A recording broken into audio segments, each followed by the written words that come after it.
வணக்கம், வாழ்க வளமுடன்.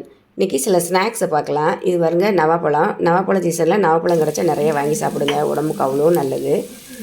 வேர்க்கடலை இந்த மாதிரியும் தாளித்து சாப்பிட்லாம். அது பாருங்க, கடுகு கடலப்பருப்பு உளுத்தம்பருப்பு தாளிச்சிட்டு வெங்காயம் போட்டு வதக்கிட்டு அதுலேயே கொஞ்சம் கறி மசால் தூள், சாம்பார் தூள், இந்த ரெண்டையும் பச்சை வாசம் போகிற அளவுக்கு வதக்கிட்டு வேக வச்ச வேர்க்கடலையும் அதிலே போட்டு வதக்கிக்கோங்க. கொஞ்சமாக உப்பு போட்டுக்கோங்க. அவ்வளோதான். இது ஒரு ஸ்நாக்ஸ் ரெடி ஆகிடுச்சா? அது பாருங்கள், நவாப்பழம் ஒரு ஸ்நாக்ஸு, ரெண்டாவது இந்த வேர்க்கடலை.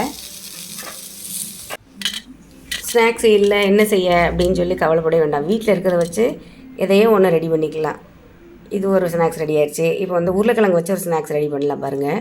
உருளைக்கிழங்கு இந்த மாதிரி ஸ்லைஸாக கட் பண்ணி எடுத்துக்கோங்க. ப்ரெட்டையும் இந்த மாதிரி ஸ்லைஸாக கட் பண்ணி எடுத்துக்கோங்க. தேங்காய் எண்ணெய் ஊற்றி அதில் கடுகு போடாமல் பூண்டு வெங்காயம் போட்டு வதக்கிடுங்க. கொஞ்சமாக சீரகம் போட்டுட்டு நல்லா கண்ணாடி பதத்துக்கு வதக்கிக்கணும். அது வதங்கினதுக்கப்புறமா உருளைக்கிழங்கு போட்டு உருளைக்கிழங்கு வேகுத அளவுக்கு வதக்கிக்கணும். தண்ணி ஊற்றாமல் வதக்குங்க, எண்ணெயிலே வதக்குங்க. அப்போ தான் டேஸ்ட் நல்லாயிருக்கும். அப்புறமா அதுலேயும் கறி மசால் தூள், கொஞ்சமாக உப்பு,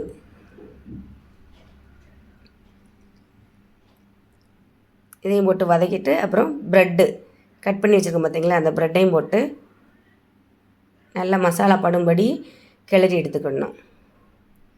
அவ்வளோ, இன்னொரு ஸ்நாக்ஸ் ரெடி ஆகிடுச்சு பார்த்தீங்களா. அவ்வளோதான், தட்டில் போட்டு சாப்பிட்ற வேண்டியதான். நவாப்பழம், வேர்க்கடலை, இது உருளைக்கிழங்கு ப்ரெட்டு வச்சு ஒரு ஸ்நாக்ஸு. இது டிஃபன் கூட யூஸ் பண்ணிக்கலாம். தேங்க்யூ.